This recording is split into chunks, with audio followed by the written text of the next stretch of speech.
Hi Kev, welcome back to the channel. Nice to see you again. Thank you. I was just wondering where you are at present moment in time with them, and are you continuing on this journey with them? Yeah, I'm certainly continuing the journey. It's been interesting. As I said at the very start, it came out of left field. I wasn't expecting to go there when I first made the little Shirley knife there as an experiment for you to try out. It pulled the lid off a whole can of worms there effectively as a knife maker, or as a knife user as well in particular. And why was that? I wasn't expecting it to work as well. Okay. Right. Should I pick that? No. Right. So basically, it was an experiment.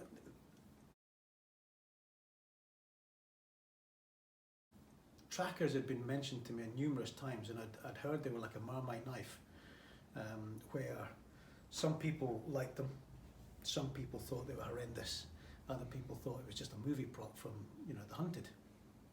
And so I wanted to try something that wasn't too big, that if it turned out to be a disaster, I hadn't wasted a lot of time doing it. Right. And so that's what I came up with. And nice pink handles, just to say, I was hoping to upset you with them, and it didn't work. Anyway.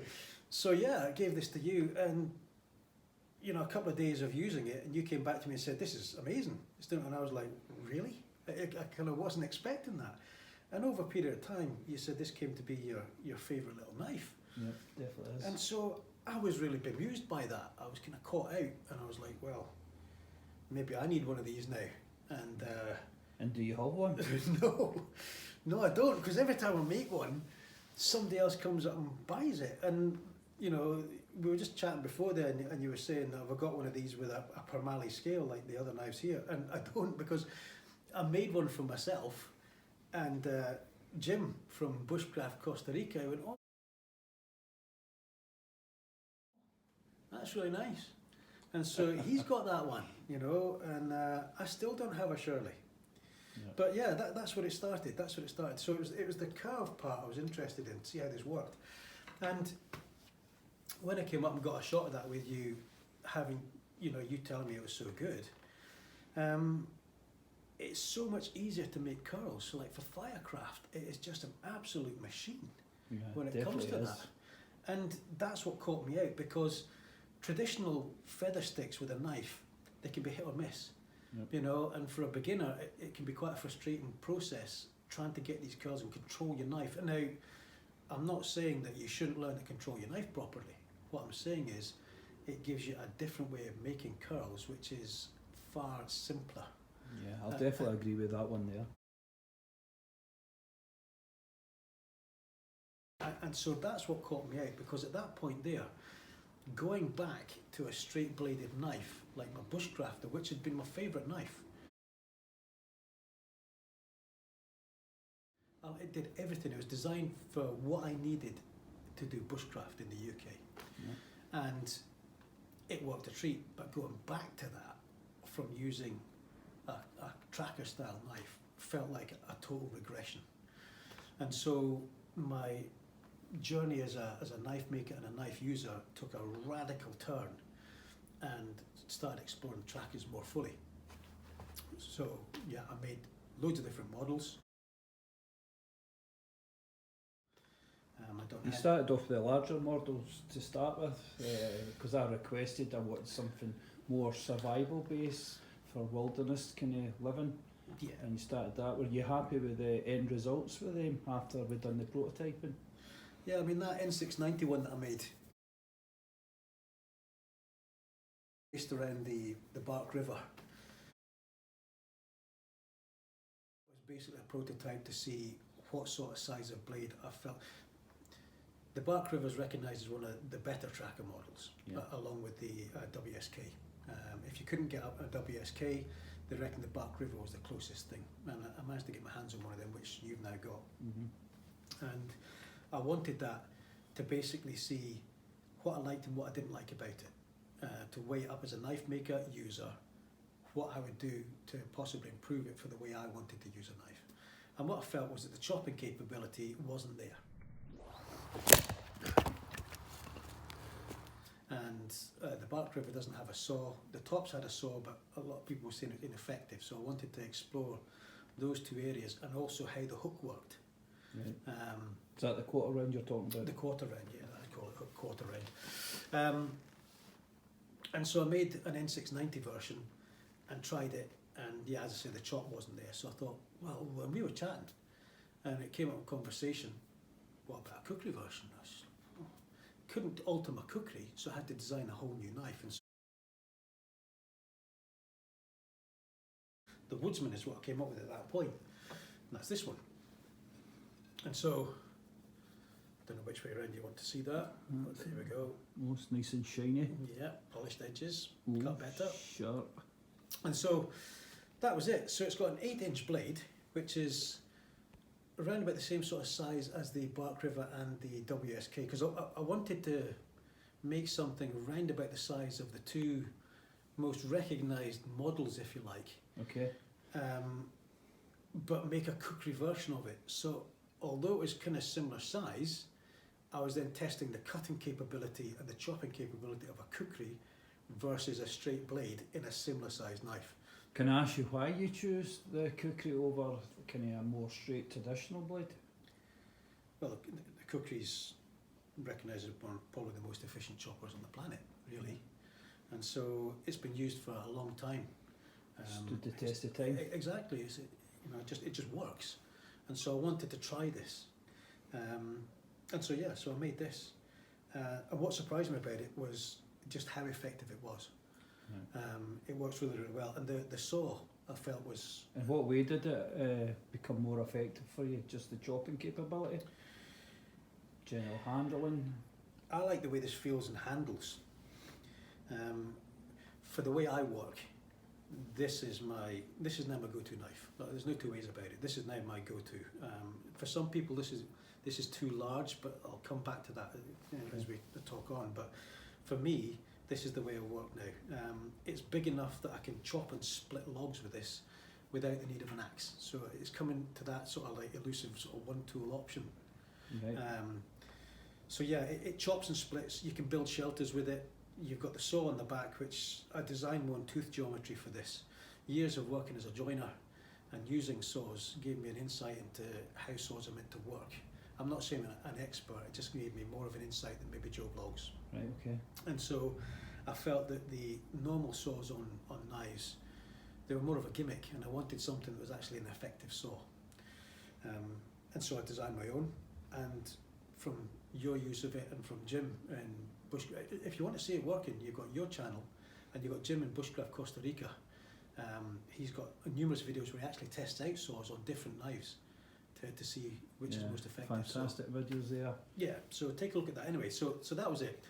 And it seemed to perform above and beyond my expectations in all aspects. And you can draw feathers with it, you can chop with it, you can split with it. You've got two hooks here and here, so you've got different radius of timber you can work with. It does everything for me.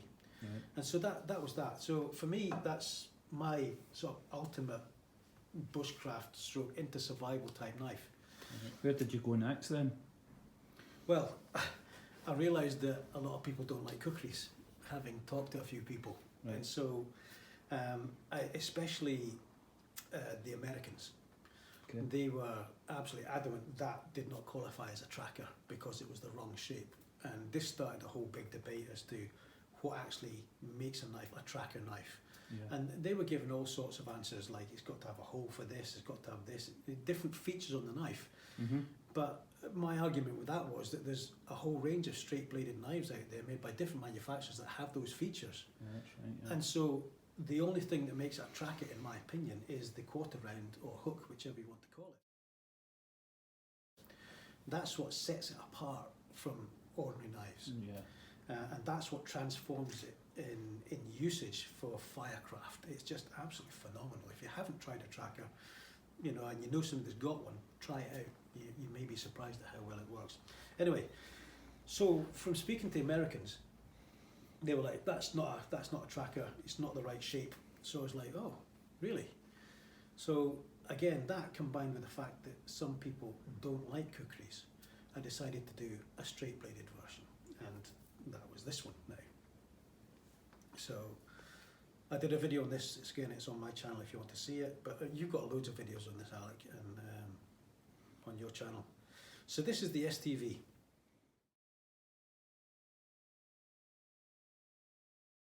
Which stands for Straight Tracker Variant, and it's the same size as this, 2 knives, same size, different ergonomics. And so this was for people that don't like straight bladed, cookery type knives, but they still are happy with a larger More your blade. purist tracker enthusiasts. Yeah, if you want to call it that. You know, I'd maybe call it something different, but we can't say that on camera. But yes, anyway, there we go. So, straight bladed knife. But the advantage with this one, or what I offer with this one, is it's the STV, which is straight tracker variant. And the idea is that the spine on the knife is the customer's playground. If you want a large saw or a saw running almost entire length or the entire length, you can have that. If you don't want a saw, you know, you get to configure the spine for how you think you're going to use a knife, and I think that gives a lot of versatility to this. Well, other than the fact, because I feel that at the moment that's actually a proper saw, whereas in my tops tracker it is only a notching saw, and that's all it's really effective for. Where I can saw through branches, everything with that. That was it. So that was the solution, if you like, to a straight knife for people that want a larger knife. It's got the capabilities of this. My personal experience is that this doesn't chop as well as that, but it chops very well, but not as effectively as a cookery. Yeah, I definitely agree with you there.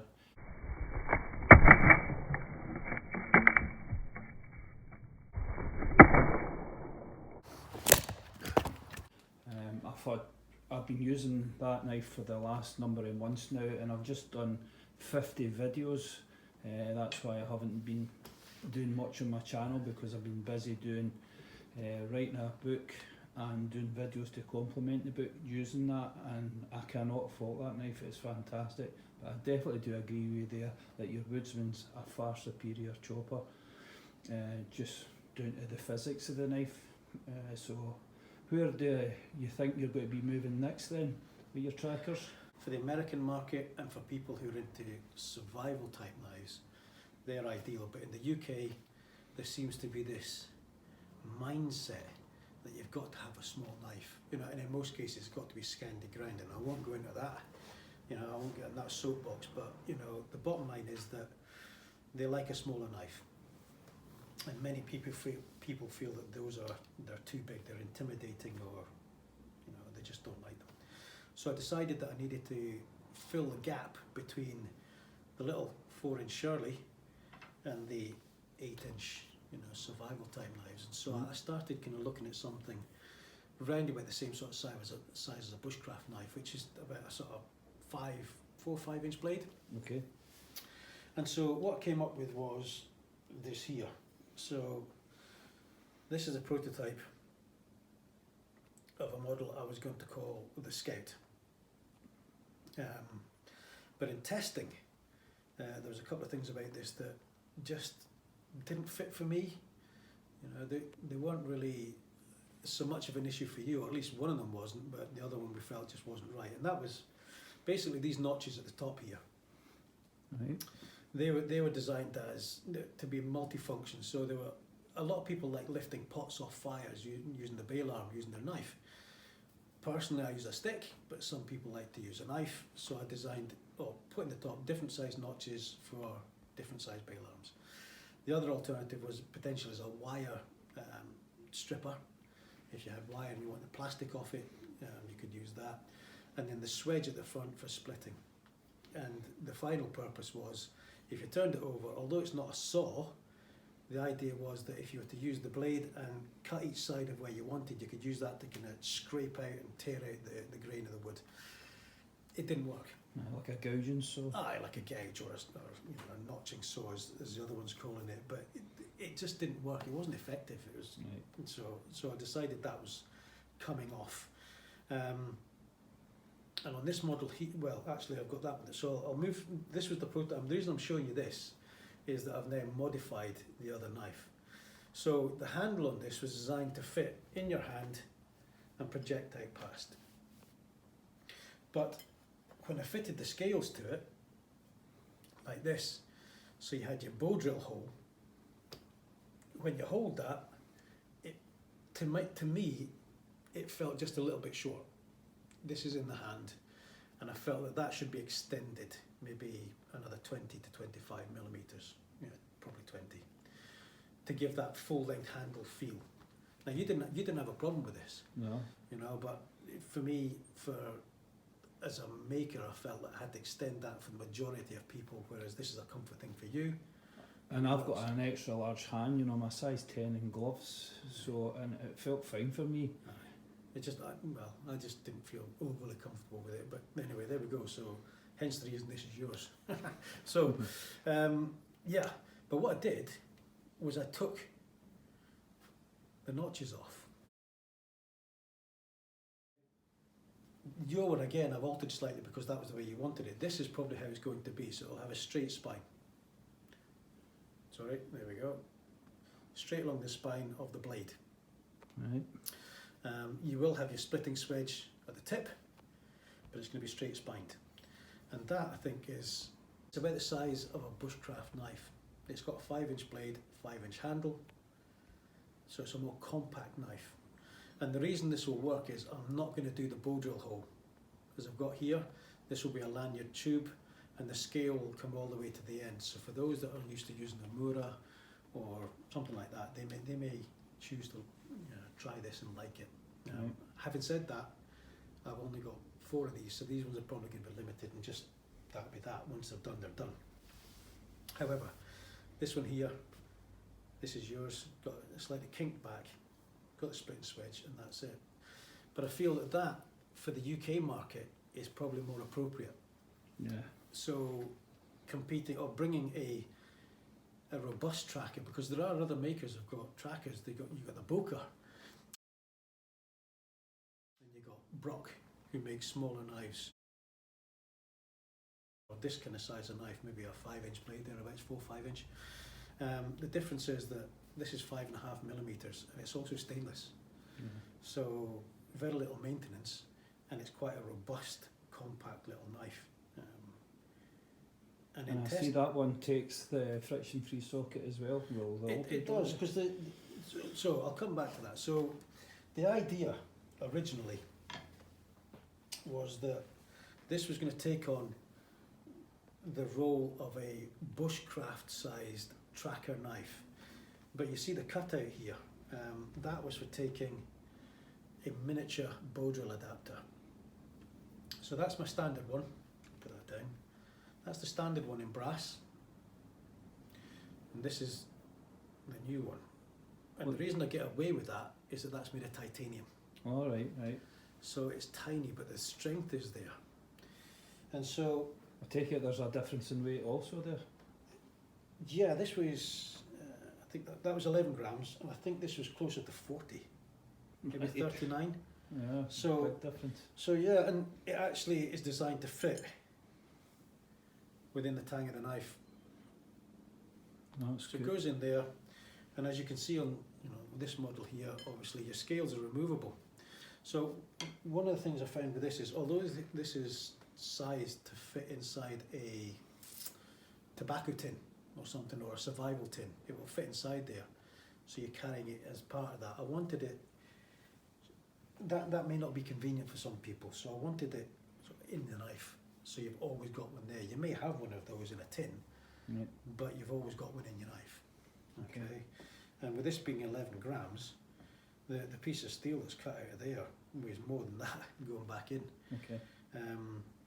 But on these ones, on the compact type ones, when I do the full length scale, you won't have a bow drill hole, so they won't have that.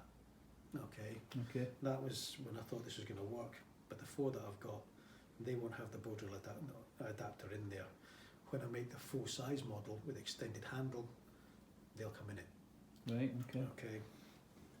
So that was the thought behind that. So yeah, that's where I'm at just now. Wait to see how you get on with that. On the day that I came up and we tested this one out in its original configuration, the blade worked really well. It did feathers, it did battening, it did all those kind of things. Yeah. But just that toothy part of the blade just was a fail for me, and the size of the handle, I wasn't that comfortable with it, whereas you were. So yeah, so that's where I'm going. So with the trackers, I feel that I've now got anything from, well, I'll bring this in. Feel like a big one. The front line, which is a sizable knife. You know, if you like a big chopper, then that fulfills that role. You then go down to the front line, the Woodsman and the STV. Then you'll go down to, well, this one but with a longer handle if you like, and I'm going to call that the Scout. So that'll be there, available with a 5-inch blade, and then you go down to the Shirley. As an EDC, I take it? Yeah, so EDC or neck knife or whatever. Companion knife? Aye. Yes. Companion knife, yeah. Even it'll work with anything, whether it's a tracker or a straight bladed knife or whatever, that works as a really nice companion knife. So there's basically something there for everybody, isn't there? That's the general idea. Yeah. That's the general idea. You know, if you decide to try a tracker, obviously try whatever brand you like. You know, I'm hoping you'll eventually come and try an Origin. But at that point there, you've got 4, 5, 8 and 11-inch blade sizes to try from. That's just it just now. I do have another prototype I want to make, but I'm still drawing that out because I'm not quite happy with the design on that yet. So I think there's going to be at least another one in the lineup at some point. I've been speaking to you recently about postage and stuff like that. Are you any further forward than that for your customers? Can you let us know where you are at the moment? Because I know it's been causing you a lot of problems. It's been a nightmare. I've had a bit of a nightmare is exactly what it is. So the Royal Mail lost 2 knives that I posted out in December. I've got a claim going in there, but I've been talking to, well, Jim in Costa Rica, he did a survey on Bushcraft USA as to any problems with getting post from the UK, and there's a number of knife makers on there that came in and posted up that they're having massive problems. Okay. And it turns out, I don't know whether it's a post office, I think it's just the post office with this particular problem, but what's happening is anything that's posted now that is scanned, and apparently they're doing a lot of scanning because it's to do with crime and the way things are working in this country now. They're scanning or x-raying the packages, and if it's got a knife in it, they divert it to Northern Ireland. Okay. And so I was actually speaking to Sean, Hunstrut Wanderer, pardon me, and he was telling me 18 months ago that happened to him. He posted a knife to a chap that he'd sold it to up in Scotland, and it was next day delivery, and I think he said it took 3 weeks to get there, even though it was guaranteed next day. He'd paid for that, and what happened is it had been diverted to Ireland. The package had been opened, the knife had been inspected. They decided to let that one through. That was well, I won't go into what that was because that's his business, but basically it was a larger knife, and on that occasion 18 months ago they let it go. I take it that's to do with Brexit then, if it's going through Ireland? I don't know why it's going to Ireland. I've got no idea. Right. But it's been diverted to Ireland for whatever. But the point I was making there was this other knife maker was saying now they're diverting it to Ireland. They open the package, and if they don't like what they're seeing in there, they're destroying it. And all they're doing is you then get a message saying your package has been lost. They don't even tell you they've destroyed it. They're just destroying knives that they feel that they don't like. And you don't even have any parameters as to what they're actually liking and not liking. Okay. So you put it in there, it's a bit of a lottery. And obviously the likes of the front line, I'm really concerned that if I post them out, they're going to destroy them. So that's the first aspect. The second aspect is that the Royal Mail had industrial action in December, maybe into January, but certainly the ramifications and the ripple effect from that was into January, and it caused chaos in the British posting, from Christmas presents and all the rest of it. There was video, on the news. There was footage of piles of Christmas presents out in the rain and in whatever. They're just absolutely destroyed. And I think the international delivery service had a hack done to it as well, their system. That followed. So yeah, what happened was that the industrial action caused chaos, backlogs, piles of packages that were even internal or internationally posted. They all just piled up and didn't go anywhere. And then into January, they had the cyber attack. And I was speaking to my local owner of the post office franchise here, and he was telling me that basically the post office didn't tell their employees they'd been hacked. And so for 3 days, they were still processing packages and putting them into a system that couldn't even function because it had been hacked. They got a notification through saying don't send any more, and when he checked the dates, it means basically across the UK packages have been sent in for 3 days that couldn't possibly go anywhere because the systems were hacked. So I take it you're looking for new ways of getting your knives delivered then? Well, yeah, I am. Again, because the final thing, sorry to keep on with this, but the final thing was that when I went down to look at getting a package shifted now internationally, he said to me, don't do it. He said they've now initiated a new system on the computer for international postage. He says, and it is horrendous.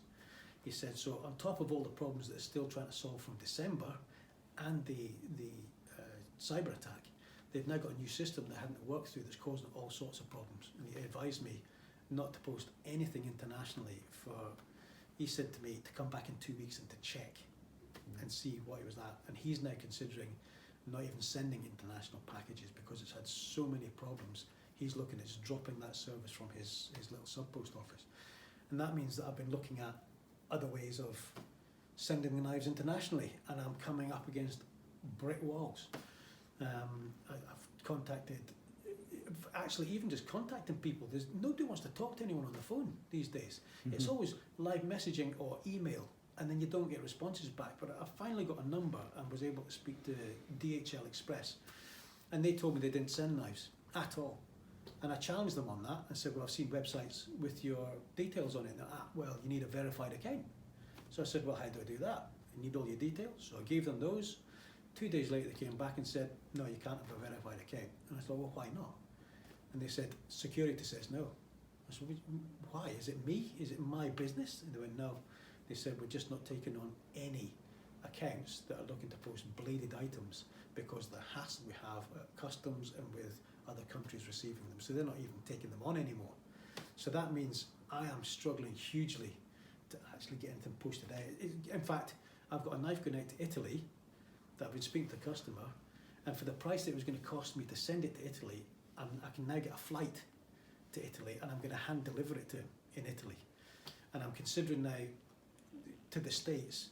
I've got a lot of orders to go to the States.